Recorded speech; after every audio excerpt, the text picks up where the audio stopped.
ಸಖತ್ ಖಾರ ಬಣ್ಣ ಮತ್ತು ರುಚಿ ಆಚಿ ಚಿಲ್ಲಿ ಪೌಡರ್.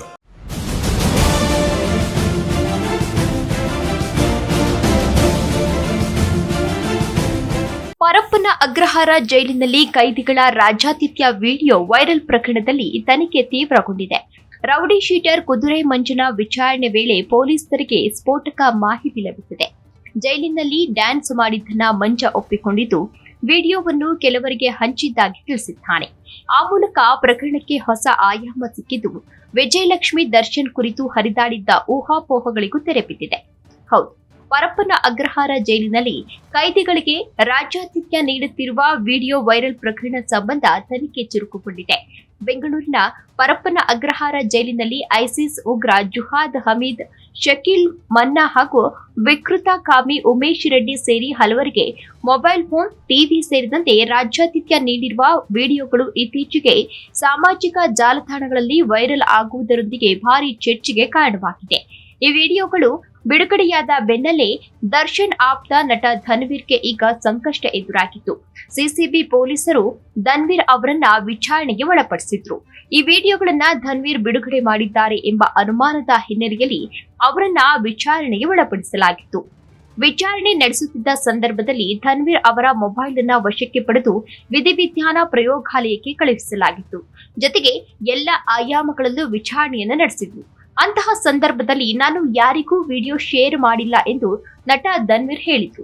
ಅದರ ಬೆನ್ನಲ್ಲೇ ಇದೀಗ ರೌಡಿ ಶೀಟರ್ ಕುದುರೆ ಮಂಜ ಸೇರಿ ಹಲವರಿಗೆ ಕಾಕಿ ಡ್ರಿಲ್ ನಡೆಸಿದೆ. ಈ ವೇಳೆ ಸ್ಫೋಟಕ ಮಾಹಿತಿ ಪೊಲೀಸರಿಗೆ ಸಿಕ್ಕಿದೆ. ಬೆಂಗಳೂರಿನ ಪರಪ್ಪನ ಅಗ್ರಹಾರ ಜೈಲಿನಲ್ಲಿ ಬರ್ತ್ಡೇ, ಡ್ಯಾನ್ಸ್, ಮೊಬೈಲ್ಗಳ ಬಳಕೆ, ಮೋಜು ಮಸ್ತಿಯ ವಿಡಿಯೋ ವೈರಲ್ ಆದ ಹಿನ್ನೆಲೆ ವಿಡಿಯೋದಲ್ಲಿ ಡ್ಯಾನ್ಸ್ ಮಾಡುತ್ತಿದ್ದ ರೌಡಿ ಶೀಟರ್ನ ವಿಚಾರಣೆ ನಡೆಸಲಾಗಿದೆ. ಜೈಲಿನಿಂದ ಬಿಡುಗಡೆಯಾಗಿದ್ದ ಮಂಜುನಾಥ್ ಅಲಿಯಾಸ್ ಕುದುರೆ ಮಂಜನಿಗೆ ಪೊಲೀಸರು ಗ್ರಿಲ್ ಮಾಡಿದ್ದಾರೆ.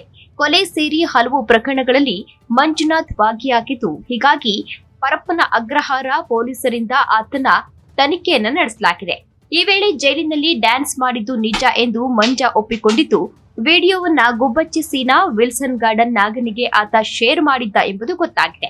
ಕುದುರೆ ಮಂಜನ ಹೇಳಿಕೆಯಿಂದಾಗಿ ಇದೀಗ ಗುಬ್ಬಚ್ಚಿ ಸೀನಾ ಮತ್ತು ವಿಲ್ಸನ್ ಗಾರ್ಡನ್ ನಾಗನಿಗೆ ಸಂಕಷ್ಟ ಎದುರಾಗಿದ್ದು, ಕೋರ್ಟ್ ಅನುಮತಿ ಪಡೆದು ಈ ಇಬ್ಬರನ್ನ ಪೊಲೀಸರು ವಿಚಾರಣೆಯನ್ನು ನಡೆಸಲಿದ್ದಾರೆ.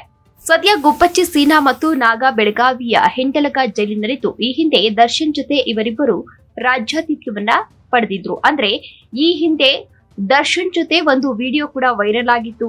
ದರ್ಶನ್ ಕೈನಲ್ಲಿ ಕಾಫಿ ಮಗು ಹಾಗೂ ಸಿಗರೆಟ್ ಅನ್ನ ಹಿಡಿದುಕೊಂಡು ಕುಳಿತಿರುವಂತಹ ಫೋಟೋ ಸೋಷಿಯಲ್ ಮೀಡಿಯಾದಲ್ಲಿ ಸಿಕ್ಕಾಪಟ್ಟೆ ವೈರಲ್ ಆಗಿತ್ತು. ಅದಾದ ಬಳಿಕ ದರ್ಶನ್ ಅವರನ್ನ ಪರಪ್ಪನ ಅಗ್ರಹಾರ ಜೈಲಿನಿಂದ ಬಳ್ಳಾರಿ ಜೈಲಿಗೂ ಕೂಡ ಶಿಫ್ಟ್ ಮಾಡಲಾಗಿತ್ತು. ಅದರ ಜೊತೆಗೆ ಹಿಂಡಲಗ ಜೈಲಿಗೆ ಈ ಇಬ್ಬರು ರೌಡಿ ಶೀಟರ್ ಏರಿದ್ದಾರೆ, ಅವರನ್ನು ಕೂಡ ಶಿಫ್ಟ್ ಮಾಡಲಾಗಿತ್ತು.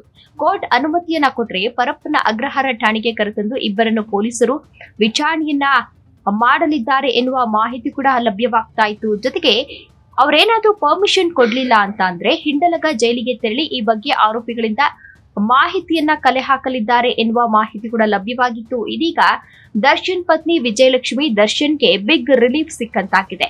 ವಿಡಿಯೋ ವೈರಲ್ ವಿಚಾರ ಸಂಬಂಧ ನಟ ಧನ್ವೀರ್ ವಿಚಾರಣೆ ವೇಳೆ ವಿಜಯಲಕ್ಷ್ಮಿ ದರ್ಶನ್ ಹೆಸರನ್ನ ಪ್ರಸ್ತಾಪಿಸಿದ್ರು. ಅತ್ತಿಗೆಗೆ ವಿಡಿಯೋವನ್ನ ಶೇರ್ ಮಾಡಿದ್ದೇನೆ ಎಂದು ಧನ್ವೀರ್ ಅವರು ಒಂದು ಹೇಳಿಕೆಯನ್ನ ನೀಡಿದ್ರು. ಧನ್ವೀರ್ ಹೇಳಿರುವ ಬಗ್ಗೆ ಊಹಾಪೋಹಗಳು ಕೂಡ ಎದ್ದಿದ್ದವು. ಆದ್ರೆ ಕುದುರೆ ಮಂಜನ ಹೇಳಿಕೆಯಿಂದಾಗಿ ಎದುರಾಗಿದ್ದಂತಹ ಸಂಕಷ್ಟದಿಂದ ವಿಜಯಲಕ್ಷ್ಮಿ ಅವರು ಪಾರಾಗಿದ್ದಾರೆ. ಪ್ರಕರಣ ಸಂಬಂಧ ಪೊಲೀಸರ ತನಿಖೆ ಮುಂದುವರೆದಿದ್ದು, ವಿಡಿಯೋ ವೈರಲ್ ಕೇಸ್ ಇನ್ನೂ ಹಲವರ ಕುತ್ತಿಗೆಗೆ ಸುತ್ತಿಕೊಳ್ಳುವ ಸಾಧ್ಯತೆ ಇದೆ ಎನ್ನಲಾಗಿದೆ. ಜೈಲಿನಲ್ಲಿ ರಾಜ್ಯಾತಿಥ್ಯ ಪ್ರಕರಣಕ್ಕೆ ಸಂಬಂಧಪಟ್ಟಂತೆ ಈಗಾಗಲೇ ಸುಪ್ರೀಂ ಕೋರ್ಟ್ನಿಂದಲೂ ಕೂಡ ಕೆಲವೊಂದಷ್ಟು ಆದೇಶವನ್ನ ಹೊರಡಿಸಲಾಗಿತ್ತು. ಜೈಲಲ್ಲಿರುವ ಕೈದಿಗಳಿಗೆ ಪೊಲೀಸ್ ಇಲಾಖೆಯಿಂದ ಸಹಾಯ ಮಾಡಿದ್ದೇನಾದ್ರೂ ಅಥವಾ ಅವರಿಗೆ ಏನಾದ್ರೂ ಇವರು ಫೋನ್ ಬಳಕೆ ಮಾಡಲು ಒಂದು ಹೆಲ್ಪ್ ಮಾಡ್ತಾ ಇದ್ದಾರೆ, ಸಹಾಯ ಮಾಡ್ತಾ ಇದ್ದಾರೆ, ಅನುಮತಿ ಮಾಡ್ತಾ ಇದ್ದಾರೆ ಅಂತ ತಿಳಿದ್ರೆ, ಬೆಳಕಿಗೆ ಬಂದ್ರೆ ಅಂತವರ ವಿರುದ್ಧ ತಲೆದಂಡ ಅಥವಾ ಕಠಿಣ ಕ್ರಮವನ್ನ ತೆಗೆದುಕೊಳ್ಳಲಾಗುವುದು ಎಂದು ಸುಪ್ರೀಂ ಕೋರ್ಟ್ನಿಂದ ಈಗಾಗಲೇ ಖಡಕ್ ವಾರ್ನಿಂಗ್ ಅನ್ನ ಕೊಡಲಾಗಿತ್ತು. ಜೊತೆಗೆ ಈ ಹಿಂದೆಯೂ ಜೈಲಿನಲ್ಲಿ ಎಣ್ಣೆ ಸೇವಿಸಿ ಡ್ಯಾನ್ಸ್ ಮಾಡಿದ್ದು ಈ ವಿಡಿಯೋ ವೈರಲ್ ಆಗಿದ್ದಾಗ ಜೈಲಾಧಿಕಾರಿಗಳು ಕೂಡ ಸ್ಪಷ್ಟನೆ ನೀಡಿದ್ರು. ಆದ್ರೆ ಜೈಲಿನಲ್ಲಿ ಕೈದಿಗಳಿಗೆ ರಾಜ್ಯಾತಿಥ್ಯವನ್ನ ನೀಡಿರುವ ವಿಡಿಯೋಗಳು ವೈರಲ್ ಆಗಿರುವ ಬೆನ್ನಲ್ಲೇ ಹೊರಬಂದಂತಹ ವಿಡಿಯೋಗಳು 2023 ಎಂದು ಜೈಲಾಧಿಕಾರಿಗಳು ಮಾಹಿತಿ ನೀಡಿದ್ರು. ಆದ್ರೆ ಈ ಎಲ್ಲಾ ವಿಡಿಯೋಗಳು ಇದೇ ವರ್ಷದ್ದು ಎನ್ನಲಾಗಿದೆ. ಗೋಲ್ಡ್ ಸ್ಮಗ್ಲಿಂಗ್ ಕೇಸಲ್ಲಿ ಬಂಧನ ಆಗಿರುವ ರನ್ಯಾ ಪ್ರಿಯಕರ ತರುಣ್ ಅರೆಸ್ಟ್ ಆಗಿರೋದು ಕಳೆದ ಮಾರ್ಚ್ನಲ್ಲಿ. ವೈರಲ್ ಆಗಿರೋ ವಿಡಿಯೋಗಳಲ್ಲಿ ತರುಣ್ ಕೂಡ ಇದ್ದು ಆರೋಪದಿಂದ ತಪ್ಪಿಸಿಕೊಳ್ಳಲು ಜೈಲಾಧಿಕಾರಿಗಳು ಇದು ಹಳೆಯ ವಿಡಿಯೋ ಎಂದಿದ್ದರು ಎನ್ನುವ ಮಾಹಿತಿ ಕೂಡ ಲಭ್ಯವಾಗಿತ್ತು. ಇದೇ ವಿಚಾರಕ್ಕೆ ಸಂಬಂಧಪಟ್ಟಂತೆ ಸಿಎಂ ಸಿದ್ದರಾಮಯ್ಯನವರು ಕೂಡ ಈಗಾಗಲೇ ರಿಯಾಕ್ಟ್ ಮಾಡಿ ಇದರ ವಿರುದ್ಧ ಕ್ರಮವನ್ನ ತೆಗೆದುಕೊಳ್ತೇವೆ ಎಂದು ತಿಳಿಸಿದ್ರು. ಅಂದ್ರೆ ಪರಪ್ಪನ ಅಗ್ರಹಾರದಲ್ಲಿ ಕಾನೂನು ಬಾಹಿರ ಚಟುವಟಿಕೆ ವಿಚಾರ ಸಂಬಂಧ ಸಿಎಂ ಸಿದ್ದರಾಮಯ್ಯನವರು ಪ್ರತಿಕ್ರಿಯಿಸಿದ್ರು.